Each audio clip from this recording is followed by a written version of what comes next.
Hello GATE students, welcome to Unacademy.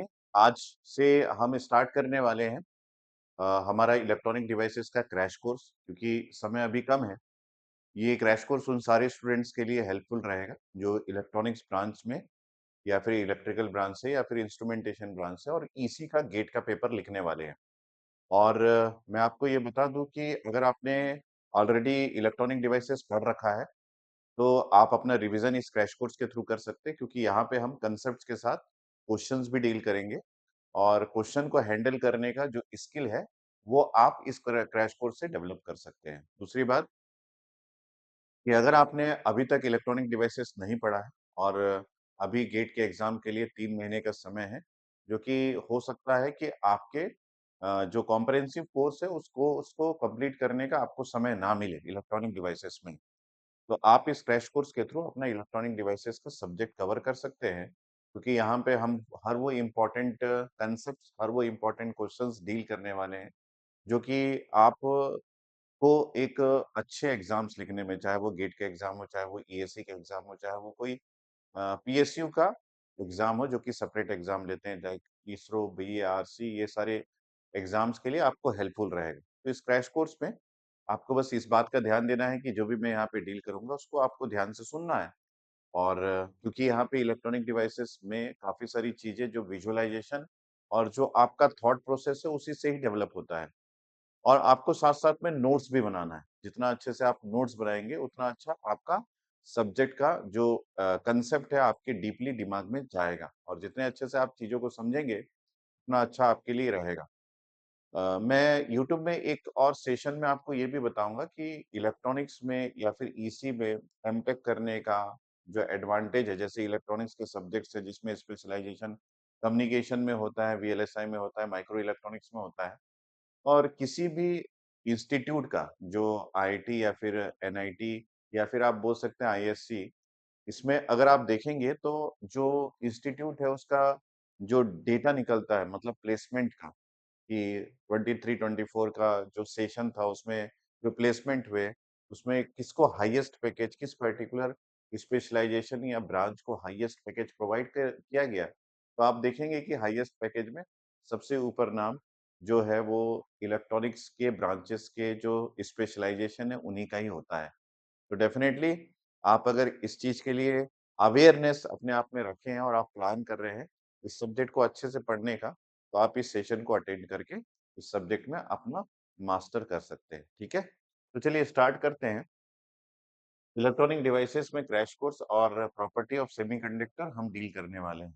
इस subject को start करने से पहले मैं आपको बता दूं कि अभी अनअकैडमी में कुछ ऑफर्स चल रहे हैं। उन ऑफर्स के थ्रू आप फुल कोर्स या फिर 2026 या फिर 2027 के लिए भी कोर्स की प्लानिंग कर सकते हैं। यहाँ पे मैं आपको बता दूं कि हमारे पास जो कोर्सेस है उसमें अभी ऑफर प्राइस क्या चल रहा है और अभी आप अगर एनरोल करते हैं इन कोर्सेस में तो आपको क्या बेनिफिट मिलेगा। Unacademy learners excel in GATE 2024, ये अनअकैडमी के लर्नर्स हैं जिन्होंने गेट 2024 में बहुत अच्छे रैंक लाए हैं। ऐसे 7 रैंकर्स हैं जो एआईआर 1 डिफरेंट ब्रांचेस में रह चुके हैं। आप देख सकते हैं इलेक्ट्रिकल के हैं, सीएसआईटी के हैं, इलेक्ट्रॉनिक्स के हैं, सारे ब्रांचेस के स्टूडेंट्स यहाँ पे अवेलेबल हैं। गेट का सब्सक्रिप्शन अभी 5999 ओनली में अवेलेबल है और यहाँ पे 50% का ऑफ मिल रहा है, साथ में 1 मंथ का एक्सटेंशन भी आपको मिल रहा है। और ये एक लिमिटेड पीरियड ऑफर है जो कि बहुत कम समय के लिए अवेल करवाया गया और बहुत जल्दी ये खत्म हो जाएगा। आपको इस पर्टिकुलर प्राइस में और इन सारे फैकल्टी का गाइडेंस अगर आपको चाहिए तो आपको कोड यूज करना पड़ेगा और वो कोड मैं आपको बता देता हूँ, डेट इज SDSIR। और उसके साथ 50 अगर आप यूज करते हैं तो डेफिनेटली आपको इस कोड से बेनिफिट मिलने वाला है कोर्स के सब्सक्रिप्शन में। ठीक है, और हम अगर बात करें यहाँ पे आपके पास क्रैश कोर्स जो है वो आपके ऐप में भी स्टार्ट हो चुका है, जो कि गेट और पीएसयू क्या है, डबल ई इलेक्ट्रॉनिक्स के लिए 2025, जो कि फिर 25 अक्टूबर को स्टार्ट हो जाएगा। यहाँ पे 5999 में आपको कोर्स मिल रहा है और आप टारगेट कर सकते हैं गेट 2025 अगर, तो आपको अभी अभी जैसे कि मैंने बताया कि 5999 को पूरा कोर्स मिल जाएगा। मैंने आपको कोड भी बताया, कोड में एक बार फिर रिपीट कर देता हूँ, दैट इज SDSIR 50। अगर आप इस कोड को यूज करते हैं तो डेफिनेटली आपको ये जो प्राइस है, इस प्राइस में सारे फैकल्टी के गाइडेंस के साथ आपको कोर्स मिल जाएगा, ठीक है? आगे हम बात करें कि हमारे पास 2 बैचेस स्टार्ट हो रहे हैं, दैट इज़ समर्थ और निश्चय बैचेस, जो कि गेट 2026 के लिए और 2027 के लिए स्टार्ट होंगे। 25th ऑफ अक्टूबर को स्टार्ट हो रहा है। अगर आप समर्थ या फिर निश्चय बैच ज्वाइन करते हैं, आप यहाँ पे देख सकते हैं जैसे कि इलेक्ट्रॉनिक्स के लिए आपका समर्थ बैच 2026 के लिए है और यही निश्चय बैच जो है वो इलेक्ट्रॉनिक्स ब्रांच के लिए 2027 के लिए स्टार्ट हो रहा है। ठीक है? तो यहाँ पे बैच भी आपको जॉइन करना है जो कि लाइव क्लासेस होगी अनअकैडमी ऐप में। उसको आप जॉइन करके इस कोर्स का बेनिफिट ले सकते हैं। और ये जो गेट का टारगेट गेट 2026 है ये 14,999 में और 2027 के लिए अगर आप टारगेट कर रहे हैं गेट के एग्जाम का तो 19,999 में आपको कोर्स मिल जाएगा। ठीक है? यहाँ पे मैं आपको ये भी बता दूँ कि अगर आप प्लस के फीचर्स जानते हैं तो आप डाउट पूछ सकते हैं प्लस क्लासेस अगर ज्वाइन करते हैं तो उसके साथ-साथ आपको क्लास के हैंडआउट्स मिल जाएँगे। आपको इन क्लास पोल्स मिल जाएगा मतलब फैकल्टी अपने क्वेश्चंस करेंगे, आप उसके आंसर क्लास में बैठ के कर सकते हैं। इससे आपका अच्छा खासा असेसमेंट हो जाता है कि आप कितना जानते हैं, कितना आप पढ़ चुके हैं। यहाँ पे डेली प्रैक्टिस प्रॉब्लम्स शेयर किए जाते हैं। एजुकेटर्स की कम्युनिटी है जहाँ पे एजुकेटर्स अपने सारे फीड्स जो है वो आपको प्रोवाइड करते हैं और यहाँ पे लाइव क्लासेस आप घर में बैठे पढ़ सकते हैं। स्टडी मटेरियल आपको पीडीएफ के फॉर्मेट में प्लस क्लासेस में प्रोवाइड किया जाता है और अनलिमिटेड एक्सेस है, कोई टाइम लिमिट नहीं है। कितनी भी क्लासेस आप कर सकते हैं, कितने भी आवर्स की क्लासेस कर सकते हैं। एक क्लास को कितनी बार भी आप देख सकते हैं और यहाँ पे टॉप एजुकेटर्स सारे पूरे इंडिया के एक ही प्लेटफॉर्म में आपको मिल जाएँगे। तो ये एडवांटेज आपको मिलता है। और उसके साथ-साथ हम बात करें कि प्लस के अलावा एक आइकॉनिक सब्सक्रिप्शन एक और सब्सक्रिप्शन है। उसमें आपको one to one live mentorship मिल जाता है। इसका मतलब है आप अपने फैकल्टी के साथ इंटरैक्ट कर सकते हैं लाइव, ठीक है? और उसके साथ-साथ आपको फिजिकल बुक्स भी मिल जाता है। ये बड़ी इम्पोर्टेंट रोल प्ले करता है क्योंकि फिजिकल बुक से आप अपनी पढ़ाई बहुत अच्छे से कर सकते हैं। कौन-कौन से फिजिकल बुक्स मिलेंगे वो भी मैं आपको बताऊँगा। उसके पहले मैं आपको बता दूँ कि अगर आप गेट 2025 को टारगेट कर रहे हैं और आपने गेट 2023 या फिर 2024 में अच्छे रैंक लाए हैं, तो आपको स्कॉलरशिप मिल जाएगा यहाँ पे। आपके रैंक के अनुसार अगर आप ईएससी मेंस या फिर प्री क्वालिफाइड है, तो भी आपको यहाँ पे स्कॉलरशिप मिल जाएगा गेट 2025 के कोर्स में। अगर आप बीई बीटेक है और आपने 80% से अबव मार्क्स परसेंटेज लाए हैं, तो भी आपको स्कॉलरशिप मिल जाएगा। अगर आप आईआईटी या फिर एनआईटी के स्टूडेंट्स हैं, तो भी आपको स्कॉलरशिप मिल जाएगा। अगर आप टॉप 50 जो आपके पास नेशनली फंडेड इंस्टीट्यूट्स हैं, वहाँ से बिलॉन्ग करते हैं, तो भी आपको ये स्कॉलरशिप मिल जाएगा। इस क्यूआर कोड को स्कैन करके आप फॉर्म फिल अप करेंगे, तो स्कॉलरशिप आपको प्रोवाइड कर दिया जाएगा, ठीक है? ये है वो बुक्स जो कि आपको आइकॉनिक सब्सक्रिप्शन के स्टूडेंट्स को मिलते हैं। गेट इलेक्ट्रिकल के लिए ये सारे बुक्स जो है, जो कि आपकी फिजिकल बुक्स है, मतलब हार्ड कॉपी में आपको बुक्स 15 डेज़ के अंदर आपको होम डिलीवर्ड किया जाएगा। जैसे electromagnetic field theory, network theory, electrical and electronic measurement, यहाँ पे digital electronics, electrical machine power system, ये सारे बुक्स जो है वो आपको प्रोवाइड कर दी जाएँगी। और अगर आप इलेक्ट्रॉनिक्स ब्रांच से हैं, तो आइकॉनिक सब्सक्रिप्शन के स्टूडेंट्स को electronic devices, network theory, electromagnetics, analogue electronics and circuit, signal system, control system, communication system, digital electronics, engineering mathematics और एप्टीट्यूड, ये सारे बुक्स जो है वो आपको होम डिलीवर्ड कर दिए जाएँगे 15 डेज़ के अंदर, ठीक है? चलिए, तो हम यहाँ पे क्लास स्टार्ट करते हैं ताकि आपको यहाँ पे प्रॉपर्टीज़ ऑफ सेमीकंडक्टर का पूरा मज़ा मिल सके, ठीक है? तो हम स्टार्ट कर रहे हैं प्रॉपर्टीज़ ऑफ सेमीकंडक्टर। सबसे पहले बात कि यहाँ पे हमको मेटल इंसुलेटर्स जो मटेरियल के अलग-अलग फॉर्मेशन हैं, जिसको हम क्लासिफिकेशन ऑफ मटेरियल बोलते हैं, डिपेंड्स अपन कि उसकी कंडक्टिविटी कैसी है। तो उसमें मेटल आता है जिसको हम कंडक्टर बोलते हैं, इंसुलेटर आता है जिसको हम नॉन कंडक्टर्स बोलते हैं, जो कि आपका करंट को या फिर इलेक्ट्रिसिटी को कंडक्ट नहीं कर सकते। उसके अलावा एक और मटेरियल है जिसको हम सेमीकंडक्टर बोलते हैं। तो ये सेमीकंडक्टर जो है वो आपको सिर्फ पढ़ना है। और मैं खास बात ये बता दूँ कि अगर आपको क्वेश्चन बहुत ही टफ फ्रेम ना किया हो, तो बेसिकली आपको 2 ही सेमीकंडक्टर के बारे में पढ़ना है, जो कि एक है आपके पास सिलिकॉन, सिलिकॉन से बना हुआ सेमीकंडक्टर, दूसरा है आपका जर्मेनियम सेमीकंडक्टर। ये दोनों सेमीकंडक्टर आपको पढ़ना है। सबसे पहले बात क्योंकि ये क्रैश कोर्स है, फटाफट से हम लोग सारी बातें करते हुए आगे बढ़ेंगे ताकि आपसे सारे क्वेश्चंस बन जाएँ। इसका जो आपको सबसे इम्पोर्टेंट ये है कि इसका आपको एटॉमिक नंबर याद रखने से काफ़ी सारे क्वेश्चन्स आपके डील होते हैं। जैसे कि इसका एटॉमिक नंबर हम लोग देखें तो इसका एटॉमिक नंबर 14 है और जर्मेनियम का एटॉमिक नंबर आपके पास 32 है। ठीक है? तो इस एटॉमिक नंबर के अनुसार अगर आप इस इलेक्ट्रॉनिक कॉन्फ़िगरेशन लिखते हैं, ठीक है? So if you right the electronic configuration, ठीक है? ये पीरियोडिक टेबल से हम लोगों ने लिया है। इलेक्ट्रॉनिक कॉन्फ़िगरेशन अगर हम लोग लिखें यहाँ पे जैसे कि फॉर एग्जांपल आपके पास जो सिलिकॉन सेमीकंडक्टर है, जिसका एटॉमिक नंबर आपका 14 है, तो आप इसका इलेक्ट्रॉनिक कॉन्फ़िगरेशन लिख सकते हैं that is 1s2 then 2s2 then 2p6। ये सब आपने केमिस्ट्री में पढ़ा होगा कि sp जो है वो सबशेल है और ये सारी चीज़ें 2p6 देन 3s2 देन आपके पास यहाँ पे हो जाएगा 3p2। तो ये जो है ये आपका आउटर मोस्ट ऑर्बिट है। यहाँ पे ये जो 1, 2 और 3 जो है वो ये ऑर्बिट को रिप्रेजेंट करता है। अभी थोड़ी देर में डायग्राम भी ड्रॉ करेंगे और ये जो sp ये आपको दिख रहा है ये सबशेल को रिप्रेजेंट करता है। और ये जो 2, 2, 6, 2, 2 ये जो है वो इलेक्ट्रॉन्स को रिप्रेजेंट करता है। तो हम अगर बोल रहे हैं 14 जो है वो इसका एटॉमिक नंबर है। ध्यान से सुनते रहेंगे, तो पूरी चीज़ें समझ में आ जाएगी। एटॉमिक नंबर है, इसका मतलब है ये एटॉमिक नंबर हमको ये बताता है कि इस पर्टिकुलर सिलिकॉन में कितने सिलिकॉन के एटम में कितने इलेक्ट्रॉन्स अवेलेबल है। ठीक है? तो सिलिकॉन के एलिमेंट में या फिर एक एटम में आपके पास 14 इलेक्ट्रॉन्स अवेलेबल है। ठीक है? ये इलेक्ट्रॉन्स को जानना बहुत इंपॉर्टेंट है क्योंकि बेसिकली इस सब्जेक्ट में हम लोग इलेक्ट्रॉन्स के मूवमेंट को ही विजुलाइज करने की कोशिश करेंगे।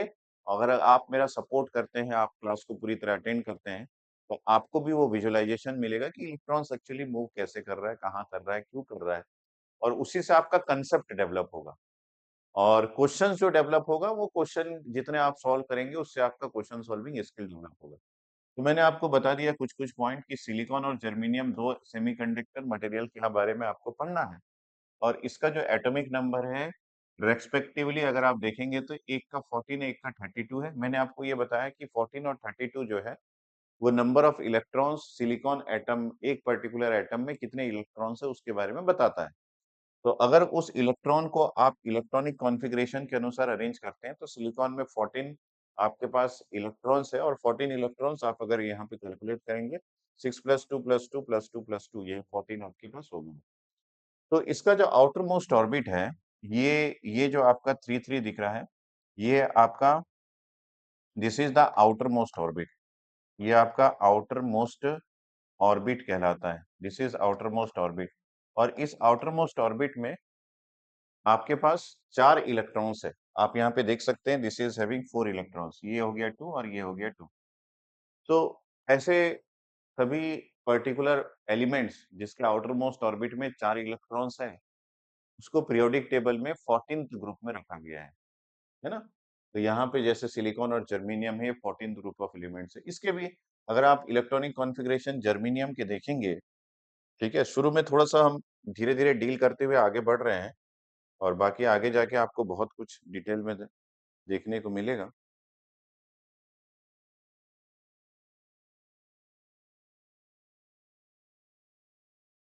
ठीक है? तो अगर हम जर्मेनियम की बात करें, जर्मेनियम जिसका एटॉमिक नंबर है 14, तो यहाँ पे इसका जो एटॉमिक नंबर की बात करें, तो इसका एटॉमिक नंबर है आपके पास 32 और इसमें अगर हम इलेक्ट्रॉनिक कॉन्फ़िगरेशन की बात करें, दैट इज़ इलेक्ट्रॉनिक कॉन्फ़िगरेशन की बात करें, ठीक है? नोट्स बनाते जाएँगे, आपको मैं पूरा डिटेल में डील करवा दूँगा। ठीक है? क्रैश कोर्स के फॉर्म में बट डिटेलिंग में जाएँगे। यहाँ पे इलेक्ट्रॉनिक कॉन्फ़िगरेशन की बात करें, तो यहाँ पे आपको मिलेगा दिस इज़ 1s2 देन आपके पास 2s2 देन 2p6 देन आपके पास 3s2 देन 3p6 और यहाँ पे 3d10 देन आपके पास 4s2 एंड 4p2 ये इसका इलेक्ट्रॉनिक कॉन्फ़िगरेशन, ठीक है? अब इसके भी आउटर मोस्ट ऑर्बिट जो कि यहाँ पे 4th ऑर्बिट है, इसको आप ध्यान से देखेंगे तो यहाँ पे 2 प्लस 2 आपके पास 4 इलेक्ट्रॉन्स अवेलेबल है। 2 प्लस 2 यहाँ पे 4 इलेक्ट्रॉन्स अवेलेबल है। तो डेफ़िनेटली मैंने आपको ये बताया कि ऐसे सारे एलिमेंट्स जिसमें 4 इलेक्ट्रॉन्स आउटर मोस्ट ऑर्बिट में अवेलेबल है, उसको 14th ग्रुप में रखा जाता है। तो ये एलिमेंट जो है, इनकी प्रॉपर्टी जो है, ऐसी होती है कि ये किसी और एटम के नज़दीक आते हैं, है ना? किसी और एटम के नज़दीक आते हैं, तो ये कोवेलेंट बॉन्ड का फ़ॉर्मेशन करते हैं और यही कोवेलेंट बॉन्ड एक्चुअली इस पर्टिकुलर मटेरियल का एक वी कैन से प्रॉपर्टी होता है जिसके थ्रू हम ये बोल सकते हैं कि ये क्यों सेमीकंडक्टिंग प्रॉपर्टी शो करते हैं, ठीक है? तो उसके बारे में हम लोग डिटेल में समझेंगे। अभी कुछ पॉइंट्स हम लोगों ने इकट्ठा किया है कि हमको सेमीकंडक्टर में सिलिकॉन, जर्मेनियम के बारे में बेसिकली पढ़ना है। दूसरा पॉइंट हम लोगों ने इकट्ठा किया है कि सिलिकॉन और जर्मेनियम का जो एटॉमिक नंबर है, वो हमको ये बताता है कि इसमें नंबर ऑफ इलेक्ट्रॉन्स कितने हैं एक पर्टिकुलर एटम में। जैसे सिलिकॉन में नंबर ऑफ इलेक्ट्रॉन्स आपके पास 14 है और जर्मेनियम के नंबर ऑफ इलेक्ट्रॉन्स आपके पास 32 है। जब उसके इलेक्ट्रॉनिक कॉन्फ़िगरेशन को हम अरेंज किए, तो हमको ये पता चला कि इसके आउटर मोस्ट ऑर्बिट पर 4 इलेक्ट्रॉन्स हैं और जिसकी वजह से ये पर्टिकुलर मटेरियल के एटम्स जब एक दूसरे एटम के करीब आते हैं, तो ये कोवेलेंट बॉन्ड का फॉर्मेशन करते हैं, ठीक है? तो आगे हम लोग बढ़ते हैं। ये आपका बेसिक आइडिया हो गया, जर्मेनियम और सिलिकॉन के बारे में हमको पढ़ना है। अब देखिए, आप अगर सेमीकंडक्टर की बात करते हैं, तो सेमीकंडक्टर को मैं इस तरीके से लिखूँगा। अगर हम लोग सेमीकंडक्टर की बात करें, तो सबसे पहले सेमीकंडक्टर को हम थोड़ा डिफाइन कर लेते हैं। सेमीकंडक्टर इज़ ए मटेरियल ये जो है, ये एक ऐसा मटेरियल होता है, material whose whose conductivity whose conductivity lies between between किसके-किसके बीच में? लाइड बिटवीन आपका कंडक्टर जिसको आप मेटल बोलते हैं, ये आपको दिख रहा होगा ना, जिसको आप मेटल बोलते हैं एंड इंसुलेटर के बीच में लाई करता है। इंसुलेटर, ठीक है? इन दोनों के बीच में लाई करता है। अब हम कंडक्टर के बारे में ये ऑलरेडी जानते होंगे कि कंडक्टर जो है वो इलेक्ट्रिसिटी को कंडक्ट करने का उसके पास कैपेबिलिटी होता है और इंसुलेटर जो है, वो करंट या फिर इलेक्ट्रिसिटी को कंडक्ट नहीं कर पाता है। वो एक इंसुलेटिंग प्रॉपर्टी शो करता है। लेकिन ये जो आपका सेमीकंडक्टर है, इसकी कंडक्टिविटी ना तो कंडक्टर के इक्विवेलेंट होता है, ना तो इसकी कंडक्टिविटी आपके इंसुलेटर के इक्विवेलेंट होता है। तो इन दोनों के बीच में कहीं ये लाई करता है। इसको जानने के बाद आपकी इच्छा हो रही होगी कि सर ये कंडक्टिविटी क्या है? अगर कंडक्टिविटी को हम डिफाइन करें, क्रैश कोर्स है, हम डेफिनिशन वर्बली भी लिख सकते हैं कि conductivity is the property of a material by which it allows the current to pass through it और electricity to pass through it.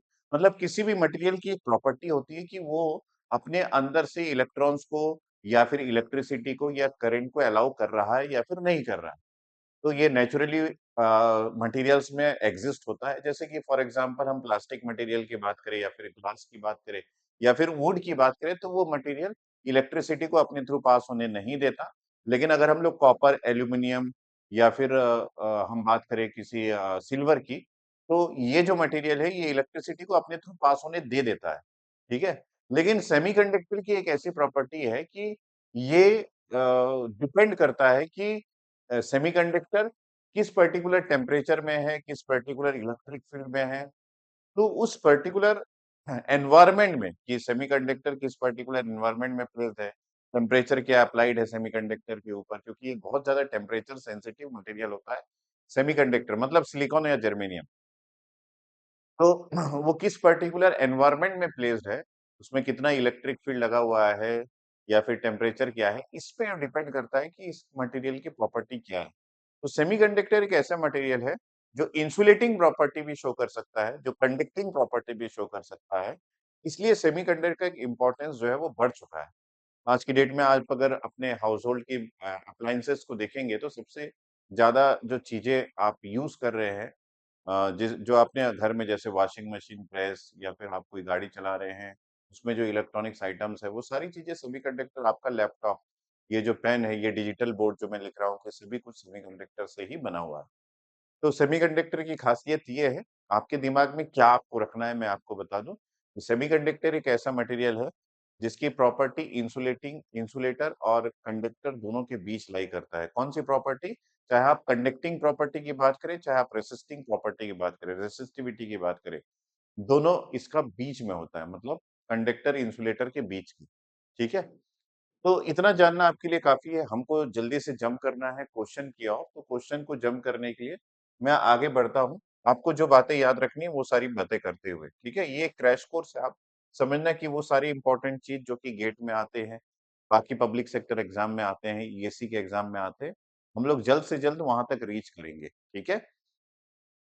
तो यहाँ पे आपको जो चीज़ जानना है, आपको जो चीज़ दिमाग में रखना है कि भाई ये मैं बात करूँ किसी कंडक्टर की या फिर इंसुलेटर की, जैसे हम बात करें किसी कंडक्टर की या फिर हम बात करें किसी इंसुलेटर की या फिर हम बात करें किसी सेमीकंडक्टर की, है ना? ये जो है सेमीकंडक्टर की, ये सभी जो है वो सॉलिड है, ठीक है? कोई भी लिक्विड नहीं है। तो जैसे हम मटेरियल की क्लासिफिकेशन करते हैं सॉलिड, लिक्विड, गैसेस। डिपेंड्स अपन कि वो किस तरीके का मटेरियल है और उसी प्रकार मटेरियल का classification based on it's conductivity insulator, conductor और सेमीकंडक्टर के फॉर्म में भी होता है। तो अगर हम लोग कंडक्टर की बात करें, इंसुलेटर की बात करें या सेमीकंडक्टर की बात करें, ये सभी मटेरियल सॉलिड है। तो अगर ये सॉलिड है तो डेफिनिटली ये एटम से बना होगा। जैसे कि अगर हम लोग किसी सॉलिड की बात करें तो हमारे दिमाग में उसका विजुअलाइजेशन, एक सॉलिड का विजुअलाइजेशन कैसे आता है? सॉलिड का विजुअलाइजेशन कुछ इस तरीके का आता है कि मान लीजिए वो एक क्यूब होगा और उस क्यूब में हमारे पास काफ़ी सारे ये इस तरीके का ये हमारे सॉलिड दिमाग में ये चीज़ें आती है। तो इसी पे ही हम लोग चर्चा करेंगे। तो ये एक सॉलिड है, चाहे हम कंडक्टर की बात करें, चाहे हम इंसुलेटर की बात करें, चाहे हम सेमीकंडक्टर की बात करें, लेकिन क्योंकि मुझे सेमीकंडक्टर पे चर्चा करना है, तो इसलिए मैं सेमीकंडक्टर में जल्दी से आ जाता हूँ हमेशा। तो अब अगर ये सॉलिड है तो डेफिनिटली ये ना काफ़ी सारे एटम्स से बना होगा। तो यहाँ पे काफ़ी सारे एटम्स होंगे जो कि एक-दूसरे से इंटरैक्ट कर रहे होंगे। जैसे कि आप ये जो सर्कुलर फॉर्म देख रहे हैं, ये मैं रिप्रेज़ेंट कर रहा हूँ एटम से और आप ये यहाँ पे देख रहे होंगे कि ये एटम जो है वो बहुत पास-पास स्थित है ना? बहुत पास-पास मैं प्लेस कर रहा हूँ और लगभग आप देख रहे हैं कि एटम्स को मैं ओवरलैप भी कर दे रहा हूँ। ये एटम जो है वो एक-दूसरे के ऊपर चढ़ के बैठे हैं, ओवरलैप्ड है। तो ये है एक सॉलिड का फॉर्मेशन। इस सॉलिड के अंदर एटम्स जो है वो बहुत पास-पास या फिर एक-दूसरे से बहुत नज़दीक स्थित होते हैं। अगर हम लोग लिक्विड की बात करें, तो एटम्स का प्लेसमेंट जो है वो एक-दूसरे से दूर होता है। मान लीजिए ये एक एटम है और ये एक एटम है, ये दोनों थोड़ा-सा दूर स्थित होते हैं। और अगर हम लोग गैस की बात करें तो गैस में इन एटम्स के बीच का जो डिस्टेंस है ये बहुत ज़्यादा दूर होता है, जिसकी वजह से हमारे पास गैसियस मटेरियल होते हैं। तो ब जल्दी से हम ये देखते हैं कि इन दोनों के बीच में ये जो दूरी है, इस दूरी को एक नाम से जाना जाता है and that name is nothing but inter atomic distance. Inter atomic inter atomic distance और ये जो इंटर एटॉमिक डिस्टेंस किस पर्टिकुलर मटेरियल में कितना है, इससे भी मटेरियल की प्रॉपर्टी डिफाइन होती है। जैसे कि आप यहाँ पे देख रहे हैं कि 2 एटम्स के बीच में यहाँ पे 1 और 2 मैंने लिख दिया। इन दोनों एटम्स के बीच में इंटर एटॉमिक डिस्टेंस बहुत कम है। ये लगभग एक-दूसरे से ओवरलैप है। ये इंटर एटॉमिक डिस्टेंस इसके कंपैरिजन में थोड़ा ज़्यादा है, लेकिन यहाँ पे आप देखेंगे तो इंटर एटॉमिक डिस्टेंस सबसे ज़्यादा है। तो जिसमें जितना ज़्यादा इंटर एटॉमिक डिस्टेंस होता है, उस एटम्स के बीच में इंटरेक्शन उतना कम होता है और जितना कम इंटरेक्शन होगा, उतना बॉन्ड फॉर्मेशन हल्का होगा। जैसे कि आपके पड़ोस में कोई रहता है, तो आप क्या है उससे शेयर करते हैं, कभी नमक शेयर कर दिए, कभी अचार शेयर कर दिए, कभी कोई सब्ज़ी शेयर कर दी, इस तरीके से शेयरिंग करते हैं ना। तो आप अगर आपसे अगर दूर कोई स्थित है, तो उनसे इन सब चीज़ों की शेयरिंग कम होती है। तो यहाँ पे वही कहानी है कि आपके पास यहाँ पे एटम्स है, तो अगर वो पास-पास स्थित है तो इनके बीच में कुछ ना कुछ शेयरिंग होगी। क्या शेयरिंग होगी? जो इनके पास है उसी की शेयरिंग होगी और एटम्स के पास इलेक्ट्रॉन्स होता है तो इलेक्ट्रॉन्स की शेयरिंग करते हैं। तो अगर इंटर एटॉमिक डिस्टेंस बढ़ता जाएगा तो वो शेयरिंग जो है वो नहीं हो पाती, है ना? जैसे यहाँ पे इन दोनों के बीच में शेयरिंग नहीं हो पाती। तो हमको ये चाहिए कि अगर हम लोग सॉलिड की बात कर रहे हैं तो इंटर एटॉमिक डिस्टेंस कम हो और इंटर एटॉमिक डिस्टेंस कम है तो 2 एटम्स के बीच में शेयरिंग स्टार्ट हो जाता है। तो अब क्या बात याद रखने योग्य है? याद रखने की बात ये है कि हमारे पास जो सेमीकंडक्टर है वो एक सॉलिड है। अगर सॉलिड है तो आपके दिमाग में ये आना चाहिए कि वो एक पर्टिकुलर बॉक्स के फॉर्म में होगा, ठीक है? ज़रूरी नहीं है कि बॉक्स के फॉर्म में होगा, ये विजुअलाइज़ेशन है जो हम इस पर्टिकुलर सब्जेक्ट में करेंगे। किसी भी शेप में, रैंडम शेप में, क्योंकि सिलिकॉन है या फिर जर्मेनियम है। जर्मेनियम का तो रॉक आता है, सिलिकॉन के लिए सैंड अवेलेबल है, रॉ मटेरियल है। ठीक है? जो-जो मैं बातें बोल रहा हूँ ना, उस पे भी ध्यान दीजिएगा, ताकि आपका कांसेप्ट जो है वो स्ट्रॉन्ग हो सके। अगर आप एक बार में नहीं समझ पाए तो इस वीडियो को सेकंड टाइम भी देखिएगा। तो इन दोनों एटम्स के बीच में शेयरिंग होगा। अब क्या चीज़ का शेयरिंग होगा, ये डिपेंड करता है कि इनके पास क्या अवेलेबल है। तो अगर हम एक एटम्स की बात करें तो एटम के पास सबसे एटम एटम बोर्स के अनुसार एटम्स के पास डिफरेंट शेल्स होते हैं। ऐसा एटम्स के पास शेल होता है। हम अगर सबसे अंदर की बात करें तो ये जो पर्टिकुलर रीजन है, ये कहलाता है आपका न्यूक्लियस, ठीक है? ये कहलाता है आपका न्यूक्लियस। अब इस न्यूक्लियस में क्या होता है, अगर हम लोग ये मैंने क्या बताया, ये आपका एक एटम है जिसको हम बोल सकते हैं कि this is an isolated atom. ये आपके पास एक आइसोलेटेड एटम। आइसोलेटेड एटम मतलब एक सिंगल एटम है। इसके सेंटर में आपके पास न्यूक्लियस है। अगर हम लोग यहाँ पे देखें, इसके सेंटर में आपके पास न्यूक्लियस, और न्यूक्लियस में 2 चीज़ें होती है। एक होता है आपके पास प्रोटॉन और एक होता है न्यूट्रॉन। फटाफट से हम लोग देखेंगे। तो न्यूक्लियस जो है, इसके पास 2 चीज़ें होती है। एक होता है आपके पास प्रोटॉन और प्लस एक होता है आपके पास न्यूट्रॉन। अब इन दोनों की 2 चीज़ें हमको देखनी है कि इसकी चार्ज क्या होती है। अगर हम लोग प्रोटॉन की बात करें, ऑलरेडी आपको पता है, केमिस्ट्री में आपने पढ़ा है कि प्रोटॉन का चार्ज जो है वो आपके पास पॉजिटिव चार्ज का होता है, और अगर हम लोग न्यूट्रॉन की बात करें तो इसका कोई चार्ज नहीं होता, ये न्यूट्रल होता है। जिसकी वजह से आपका न्यूक्लियस जो है वो एक पॉजिटिवली चार्ज्ड पार्ट होता है एक एटम का। तो यहाँ पे आप हम बोल सकते हैं कि ये जो रीजन है, ये पॉजिटिवली चार्ज है, ठीक है? ये पॉजिटिवली चार्ज है। ठीक है? मतलब किसी भी एटम का जो सेंट्रल पार्ट होता है, वो पॉजिटिवली चार्ज होता है, वो न्यूक्लियस होता है और वो प्रोटॉन और न्यूट्रॉन से बनता है, ठीक है? अब हम आगे बात करें, तो इसके पास ये जो मैंने सर्कुलर लाइन खींचा हुआ है, ये डिफरेंट ऑर्बिट्स हैं, और इन ऑर्बिट्स का फॉर्मेशन क्यों हुआ, कैसे हुआ, ये सभी चीज़ें बोर्स एटॉमिक मॉडल में अवेलेबल है। हम लोग उस पे नहीं जाएँगे, क्योंकि हम बढ़िया तरीके से चीज़ों को समझने की कोशिश कर रहे हैं। जो आवश्यक है, बस उसी को जानेंगे। ये ऑर्बिट्स है और इन ऑर्बिट्स का डिफरेंट नेम होता है। जैसे कि ये ऑर्बिट सबसे नज़दीक वाला, न्यूक्लियस से सबसे नज़दीक वाला ऑर्बिट 1 है, ये 2 है और ये आपके पास 3 है। ये 3 ऑर्बिट्स हैं। अब इन ऑर्बिट्स में इलेक्ट्रॉन्स अवेलेबल होते हैं। जैसे हम बात करें कि ये जो आपने ये ऑर्बिट्स का नाम लिखा है, ये क्वांटम नंबर n से रिप्रेजेंट होता है। जैसे n की वैल्यू जो है वो 1 होगी, n की वैल्यू 2 होगी, n की वैल्यू 3 होगी, n की वैल्यू 4 होगी, और इस पर्टिकुलर उसमें कितने नंबर ऑफ इलेक्ट्रॉन्स अवेलेबल होंगे, इसके लिए भी फार्मूला अवेलेबल है, दैट इज़ 2n स्क्वायर। तो हम यहाँ पे लिखेंगे दिस इज़ 2n स्क्वायर, और यहाँ पे जो इलेक्ट्रॉन्स अवेलेबल है, जैसे फर्स्ट ऑर्बिट में हमारे पास 2 इलेक्ट्रॉन्स अवेलेबल है। इस फार्मूले के अनुसार सेकंड में आपके पास this is 2 into 2 square, that is equal to आपके पास यहाँ पे 2 स्क्वायर, दैट इज़ 4 2 जा 8, 8 इलेक्ट्रॉन्स अवेलेबल है। थर्ड में अगर हम लोग आ जाए, तो आपके पास यहाँ पे 3 स्क्वायर, दैट इज़ 9, 9 2 जा आपके पास 18, तो यहाँ पे आपके पास 18 इलेक्ट्रॉन्स अवेलेबल। उसी प्रकार 4 4 जा 16, 16 2 जा 32, 32 इलेक्ट्रॉन्स यहाँ पे अवेलेबल होंगे, 4th ऑर्बिट पे।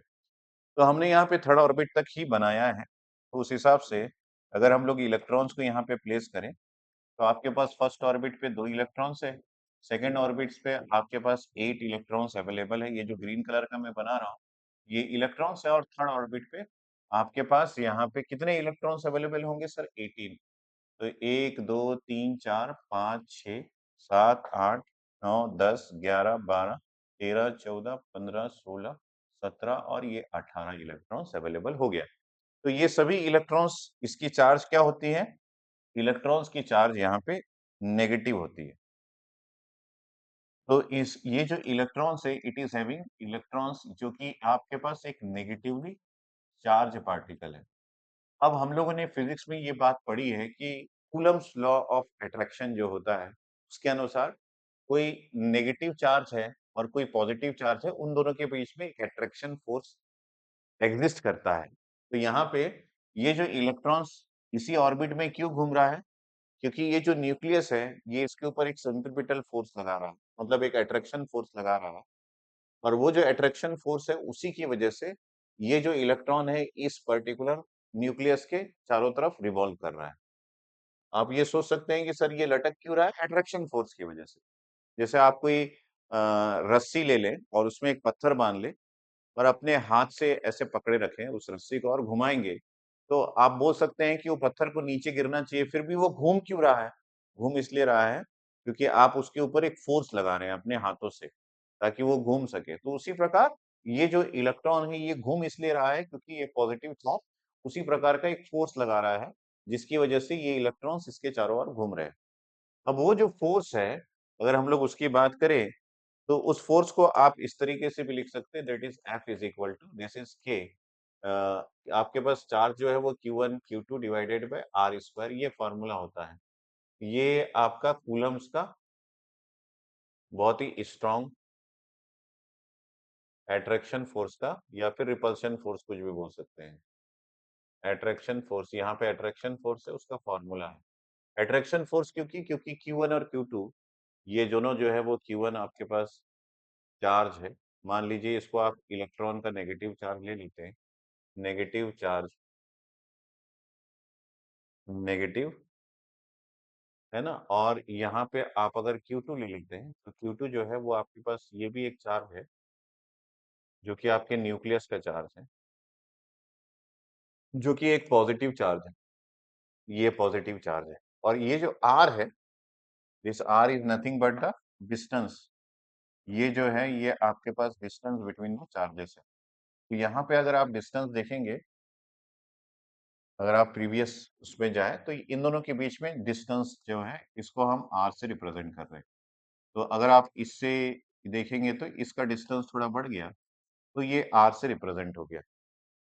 तो इसको मैं R2 लिखूँगा, इसको मैं R3 लिखूँगा, तो आप ये देख सकते हैं कि जितना ज़्यादा दूरी बढ़ेगा, उतना आपका फ़ोर्स जो है, अट्रैक्शन फ़ोर्स जो है वो रिड्यूस होगा। इसका मतलब ये है कि आप यहाँ पे देख सकते हैं कि आपका ये जो डिस्टेंस है, ये जितना ज़्यादा बढ़ेगा, ये फ़ोर्स ऑफ अट्रैक्शन उतना रिड्यूस होगा।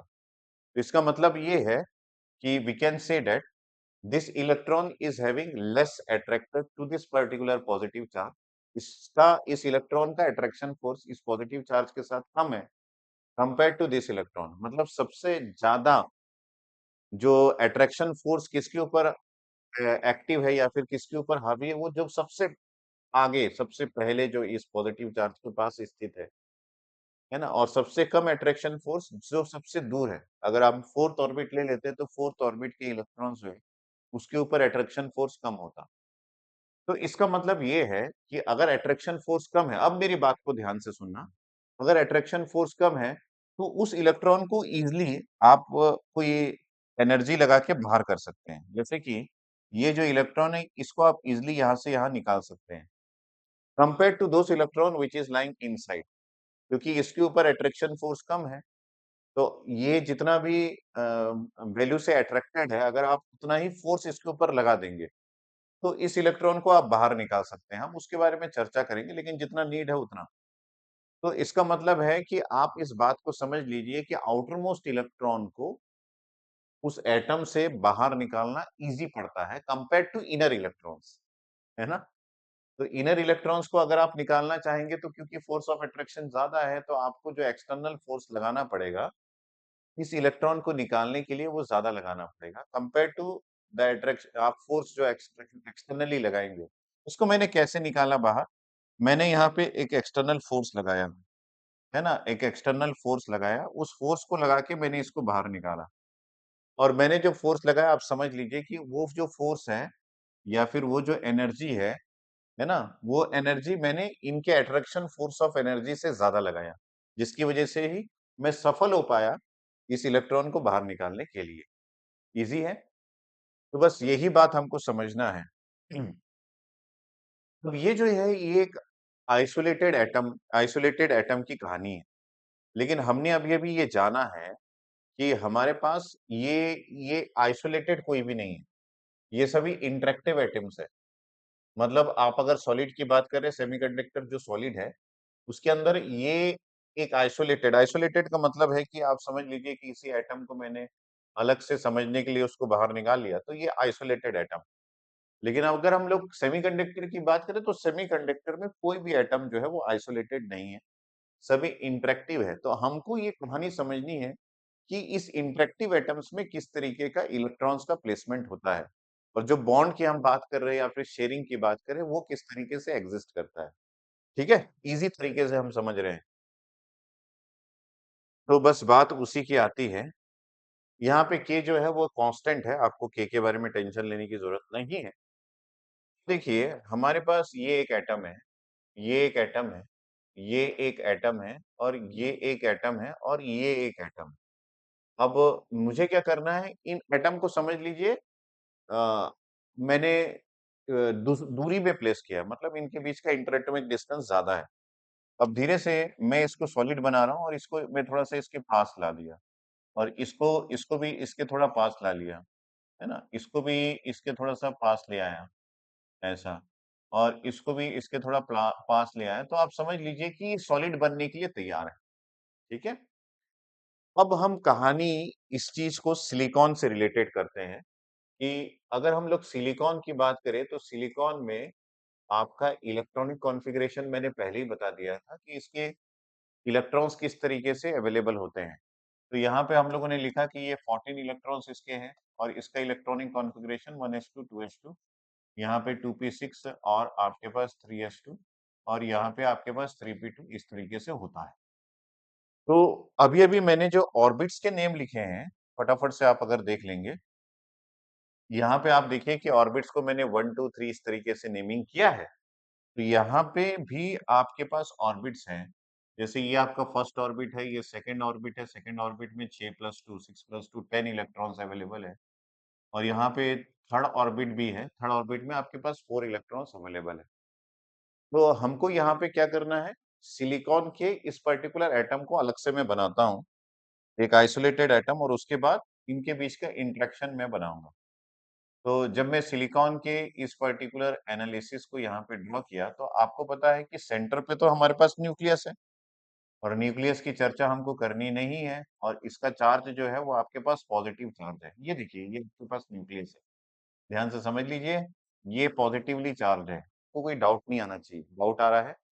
कमेंट सेक्शन में कमेंट करते रहेंगे, मैं उसको डेफिनिटली आंसर करूँगा। और यहाँ पे आपके पास इलेक्ट्रॉन्स है, ये आपके पास 2 इलेक्ट्रॉन्स है। फर्स्ट ऑर्बिट में 2 ही रह सकते हैं, सेकंड ऑर्बिट में आपके पास टोटल 8 इलेक्ट्रॉन्स रह सकते हैं। 6, 7, 8। तो यहाँ पे आपके पास 1, 2 यहाँ पे मैंने 10 बोला था शायद। दिस इज़ 8 इलेक्ट्रॉन्स, 6, 7, 8 तो यहाँ पे 1, 2, 3, 4, 5, 6, 7 और ये 8 इलेक्ट्रॉन्स मैंने प्लेस कर दिए। अब थर्ड जो ऑर्बिट है इसमें आप देखेंगे 2+2 4 ही इलेक्ट्रॉन्स अवेलेबल हैं। तो मैं यहाँ पे 4 इलेक्ट्रॉन्स प्लेस कर दिया। ठीक है? तो इस पर्टिकुलर एटम में सबसे आउटर मोस्ट ऑर्बिट जो है वो थर्ड ऑर्बिट है और थर्ड ऑर्बिट में आपके पास 4 इलेक्ट्रॉन्स अवेलेबल है। तो यहाँ पे मैं लिख देता हूँ कि ये आपके पास outermost outermost orbit है। ये आपका आउटर मोस्ट ऑर्बिट है और इस आउटर मोस्ट ऑर्बिट में 4 इलेक्ट्रॉन्स अवेलेबल है। ठीक है? ठीक है? तो मतलब इस पर्टिकुलर एटम को कहीं पे भी प्लेस किया जाए तो इस आउटर मोस्ट ऑर्बिट के इलेक्ट्रॉन्स को बाहर निकालना ज्यादा इजी होगा कंपेयर टू इनर इलेक्ट्रॉन्स। ठीक है? अब मैंने जो यहाँ पे एटम बनाया है, आप समझ लीजिए कि इस पर्टिकुलर एटम में मैं ये जो बना रहा हूँ ये सबसे आउटर मोस्ट ऑर्बिट है। जैसे यहाँ पे मैंने बताया कि ये मैंने 3 ऑर्बिट्स बनाया, सेंटर वाला न्यूक्लियस है और आपके पास यहाँ पे 3 ऑर्बिट्स हैं। तो यहाँ पे भी इस तरीके से ये 3 ऑर्बिट्स अवेलेबल है। ठीक है? 1, 2, 3 यहाँ पे भी इस तरीके से ये 3 ऑर्बिट्स अवेलेबल है। यहाँ पे भी इस तरीके से ये 3 ऑर्बिट्स अवेलेबल है। ठीक है? ऐसा। तो आपको ये आइडिया लग रहा होगा कि सभी के आउटर मोस्ट ऑर्बिट में सभी का आउटर मोस्ट ऑर्बिट जो है वो दूसरे एटम के ऑर्बिट के साथ इंटरेक्ट कर सकता है। फॉर एग्जांपल मैं यहाँ पे अगर इनर ऑर्बिट्स को मैं इग्नोर करूँ क्योंकि सारा काम ना मुझे आउटर मोस्ट ऑर्बिट से ही है। इस बात को आप ध्यान में रखना। इनर ऑर्बिट्स जो है जैसे कि ये फर्स्ट और ये सेकंड ऑर्बिट इससे मुझे कोई काम नहीं है। मेरा जो काम है वो आउटर मोस्ट ऑर्बिट से ही है क्योंकि आउटर मोस्ट ऑर्बिट के इलेक्ट्रॉन्स ही आपके न्यूक्लियस से लूजली बॉन्डेड है। अगर ये लूजली बॉन्डेड है तो इनको फ्री करना आसान है। इसलिए मैं ये जो सर्कल बनाता हूँ, ये सर्कल में सिर्फ मैं आउटर मोस्ट ऑर्बिट को ही शो करता हूँ। ठीक है? तो अब मेरे पास यहाँ पे देखिए कि इसके आउटर मोस्ट ऑर्बिट पे मेरे पास 1, 2, 3, 4 इलेक्ट्रॉन्स अवेलेबल हैं। इसके आउटर मोस्ट ऑर्बिट में भी 1, 2, 3, 4 इलेक्ट्रॉन्स अवेलेबल है। इसके आउटर मोस्ट ऑर्बिट में भी आपके पास 4 इलेक्ट्रॉन्स अवेलेबल है। इसके आउटर मोस्ट ऑर्बिट में भी आपके पास 4 इलेक्ट्रॉन्स अवेलेबल है और इसके आउटर मोस्ट ऑर्बिट में भी आपके पास 4 इलेक्ट्रॉन्स अवेलेबल है। क्या होता है कि जब इन दोनों एक दूसरे के नज़दीक आते हैं, तो इनके बीच में एक बॉन्ड तैयार हो जाता है। ठीक है? जैसे कि इन दोनों के बीच में एक बॉन्ड तैयार होगा और उस बॉन्ड को हम कोवेलेंट बॉन्ड के नाम से जानते हैं। जैसे ये एक बॉन्ड तैयार हो गया और ये एक मैंने बोला था ना जैसे हम शेयर करते हैं नमक, मिर्ची, मसाला, तो उसी प्रकार से ये सभी एक बॉन्ड बनाते हैं, एक-दूसरे के साथ जब ये नज़दीक आते हैं सॉलिड में और इस बॉन्ड को हम एक नाम से जानते हैं, that name is nothing but covalent bond. ये बॉन्ड क्या कहलाता है? That name is nothing but covalent bond. तो ये कोवेलेंट बॉन्ड के नाम से जाना जाता है। तो इसका मतलब है कि एक कोवेलेंट बॉन्ड में कितने इलेक्ट्रॉन्स आपको देखने को मिल रहा है? एक कोवेलेंट बॉन्ड में 2 इलेक्ट्रॉन्स है। यहाँ पे भी कोवेलेंट बॉन्ड बना है जिसमें 2 इलेक्ट्रॉन्स है। यहाँ पे भी कोवेलेंट बॉन्ड बना है, यहाँ पे भी कोवेलेंट बॉन्ड बना है जिसमें 2 इलेक्ट्रॉन्स है। आपके मन में ये क्वेश्चन आ रहा होगा कि सर ये कोवेलेंट बॉन्ड क्यों बन रहा है? इसलिए बन रहा है क्योंकि हमको ये पता है एक एटम्स की एक प्रॉपर्टी होती है कि वो स्टेबल तभी होता है जब उसके आउटर मोस्ट ऑर्बिट में 8 इलेक्ट्रॉन्स हो जाते हैं। जैसे कि यहाँ पे 4 इलेक्ट्रॉन्स है, अब इस एटम को स्टेबल करना है। तो इस एटम को स्टेबल हम तभी कर सकते हैं जब इसके आउटर मोस्ट ऑर्बिट में 8 इलेक्ट्रॉन्स आ जाए। अब अगर आप सेंटर वाले एटम को देखेंगे, तो इसके आउटर मोस्ट ऑर्बिट में पहले से 4 था और इसने इस एटम से 1 ले लिया, क्योंकि शेयर कर रहे हैं ना, तो इसके पास 1, 2, 3, 4, 4 इलेक्ट्रॉन्स और आ गए। तो ये जो सेंटर वाला एटम है, ये स्टेबल हो गया। जब तक ये स्टेबल नहीं होगा, ये कोशिश करता है कि कहीं न कहीं से कोई इलेक्ट्रॉन चुरा ले और एक बार ये स्टेबल हो गया तो ये इलेक्ट्रॉन्स की और ख्वाहिश नहीं रखता। उसी प्रकार अगर आप यहाँ पे एक और एटम प्लेस करेंगे तो वो उसके साथ कोवेलेंट बॉन्ड बनाएगा, तो हर एक एटम जो है वो स्टेबल हो सकता है। जैसे कि इसके पड़ोस में अगर कोई एटम है, तो वो उससे एक इलेक्ट्रॉन शेयर कर लेगा। अगर शेयर कर लिया तो ये भी स्टेबल हो जाएगा। इसके आस-पास अगर 4 एटम और आ गए तो। तो अभी मैं सिर्फ़ सेंटर वाले की बात कर रहा हूँ। यहाँ पे सारे एटम्स को आप स्टेबल कर सकते हैं, बस को आपको ये करना है कि इनके आस-पास भी और 1, 2, 3, 4 एटम्स को प्लेस करना है। जैसे इसको आप सेंटर बना के इसके चारों ओर 3 एटम्स को और प्लेस कर देंगे तो ये भी स्टेबल हो जाएगा। इसी प्रकार इसको सेंटर बना के इसके आस-पास अगर आप 3 एटम्स को और प्लेस कर देंगे तो ये भी स्टेबल हो जाएगा। तो इसी प्रकार का ये सॉलिड बनता है। मतलब जब आपके पास सॉलिड है, आप समझ लीजिए कि ये जो सॉलिड है, इस सॉलिड में ये जो इंटरेक्शन हुआ है, ये कोवेलेंट बॉन्ड की वजह से हुआ है, जो कि शेयरिंग ऑफ इलेक्ट्रॉन्स की वजह से ये हुआ है। मतलब हर एक एटम एक दूसरे एटम के साथ एक कोवेलेंट बॉन्ड बना रहा है और उस बॉन्ड की वजह से ही एक दूसरे से ये जुड़े हुए हैं और इनके जुड़ने की वजह से ही सेमीकंडक्टर जो है वो एक सॉलिड बन पाया। आई होप कि आपको ये कांसेप्ट क्लियर हुआ होगा। ठीक है? तो ये सेमीकंडक्टर की एक सॉलिड स्ट्रक्चर की कहानी है। अब इसमें बहुत सारी चीज़ें आती है कि वो टेट्राहेड्रल स्ट्रक्चर बनाता है और उसके काफ़ी सारी चीज़ें और भी है। लेकिन हम बात करेंगे जो ओरिजिनल इसकी प्रॉपर्टीज़ हैं उसके बारे में। अब हमको ये पता चल गया सॉलिड बन गया है और एटम के बीच में इंटरेक्शन हो गया है, कोवेलेंट बॉन्ड बन गया है और सभी कुछ जो रिलेटेड टू एटम्स है वो सारी चीज़ें हम लोगों ने जो ज़रूरी है, वो सारा कुछ हम लोगों ने जान लिया है। अब हम ये बात करते हैं कि हमारे पास मान लीजिए एक सॉलिड सेमीकंडक्टर है, तो उसकी कौन-कौन सी प्रॉपर्टीज़ क्वेश्चन सॉल्विंग में यूज़ होती है। जैसे कि हम ये बात किए कि हमारे पास ये एक सॉलिड है और इसका डायमेंशन जो है वो कुछ भी हो सकता है। फॉर एग्ज़ाम्पल हमारे पास ये जो है ये 5 सेंटीमीटर हो सकता है। जैसे कि इसका लेंथ की हम लोग बात करें तो ये लेंथ आपके पास ये 5 सेंटीमीटर हो सकता है। इसका विड्थ यहाँ पे बात करें तो ये विड्थ आपके पास 5 सेंटीमीटर हो सकता है और इसका हाइट का बात करें तो ये 5 सेंटीमीटर हो सकता है। अब इस पर्टिकुलर डायमेंशन में यहाँ पे कितने एटम्स प्लेस किए जा सकते हैं सिलिकॉन के वो हमको नहीं पता। लेकिन हमको ये पता है कि अगर हम यहाँ पे एक एक पर्टिकुलर डायमेंशन को कट कर दें, जैसे कि ये मैंने एक पर्टिकुलर डायमेंशन को कट कर दिया और मान लीजिए कि इस पर्टिकुलर डायमेंशन में जिसका जो डायमेंशन है वो हमारे पास मान लीजिए ये 1 सेंटीमीटर है इसका लेंथ, इसका हाइट 1 सेंटीमीटर है और इसका विड्थ जो है वो 1 सेंटीमीटर है। तो इसमें कितने पर्टिकुलर एटम्स रह सकते हैं, ये हमको बुक्स में अवेलेबल कर दिया गया है। मैं फिर से रिपीट कर रहा हूँ, अगर आपके पास 5 सेंटीमीटर, 5 सेंटीमीटर, 5 सेंटीमीटर का एक क्यूब है और ये आपके पास सिलिकॉन का सेमीकंडक्टर है, तो हमको ये नहीं पता कि इसमें कितने एटम्स अवेलेबल हैं। लेकिन हमको ये पता है कि अगर डायमेंशन 1 सेंटीमीटर, 1 सेंटीमीटर, 1 सेंटीमीटर हो, जिसमें हम 1 क्यूबिक सेंटीमीटर की बात करें, सेंटीमीटर क्यूब, तो हमको ये पता है कि इसमें कितने एटम्स अवेलेबल हो सकते हैं। तो यहाँ पे कैलकुलेशन करने की ज़रूरत नहीं, 5 into 10 to the power 22 atoms हमारे होते हैं पर सेंटीमीटर क्यूब में, एक सिलिकॉन सेमीकंडक्टर में। तो ये जो कहलाता है this is known as atomic density, ठीक है? छोटी-छोटी बातें, लेकिन मोटी बातें। ये क्या कहलाता है बेटा? ये एटॉमिक डेंसिटी कहलाता है। तो सिलिकॉन की एटॉमिक डेंसिटी कितनी है?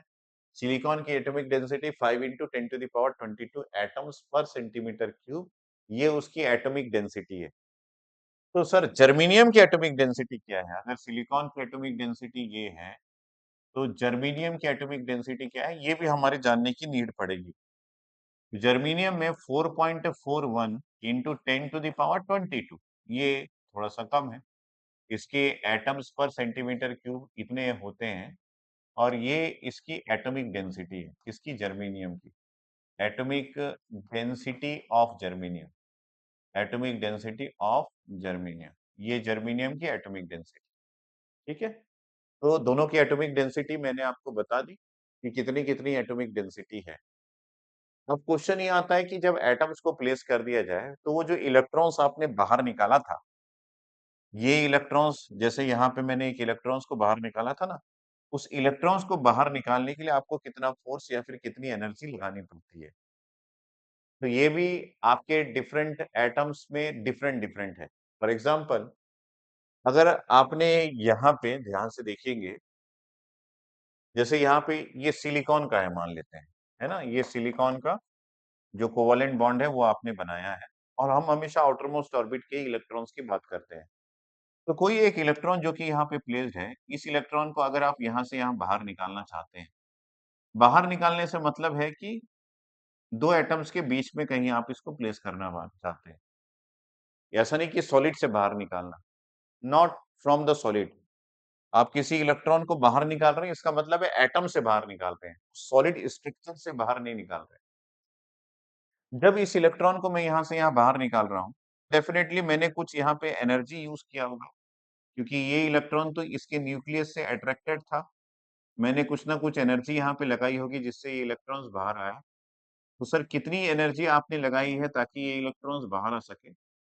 तो ये जो एनर्जी जो मैं सिलिकॉन में लगाऊँगा, है ना? ये जो एनर्जी जो मैं सिलिकॉन में लगाऊँगा ताकि ये इलेक्ट्रॉन्स बाहर आ सके, इस एनर्जी की वैल्यू जो है वो लगभग 1.21 इलेक्ट्रॉन्स वोल्ट के आप आस-पास होता है। ठीक है? ये इतनी एनर्जी मुझे यूज़ करनी पड़ती है किसी इलेक्ट्रॉन को कोवेलेंट बॉन्ड से बाहर निकालने के लिए। ठीक है?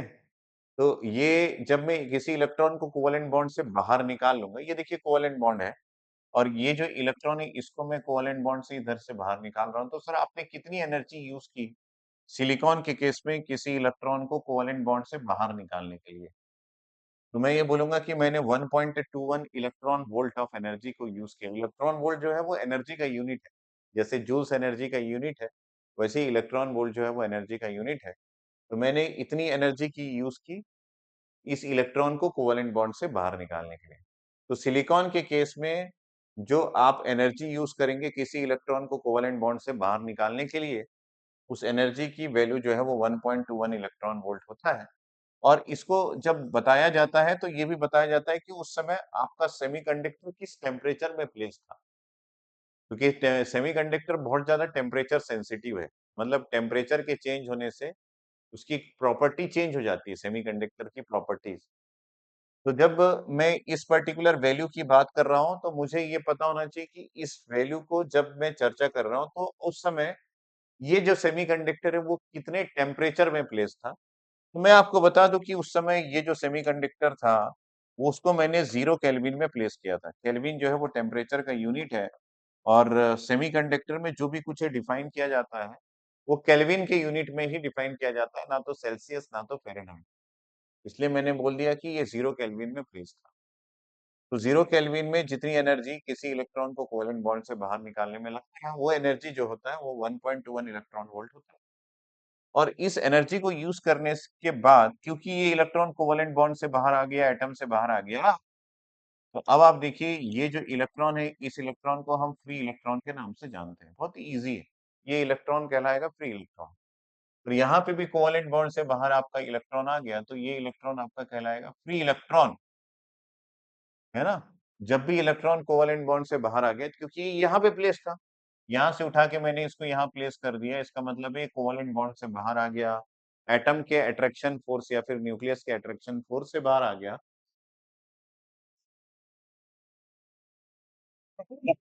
तो ये इलेक्ट्रॉन जो है ये फ्री इलेक्ट्रॉन कहलाता है। तो सिलिकॉन के केस में 0 केल्विन में फ्री इलेक्ट्रॉन्स को क्रिएट करने के लिए हमने कितनी एनर्जी लगाई? उस एनर्जी की वैल्यू 1.21 इलेक्ट्रॉन वोल्ट है। तो सर अगर ये जर्मेनियम एटम्स होता,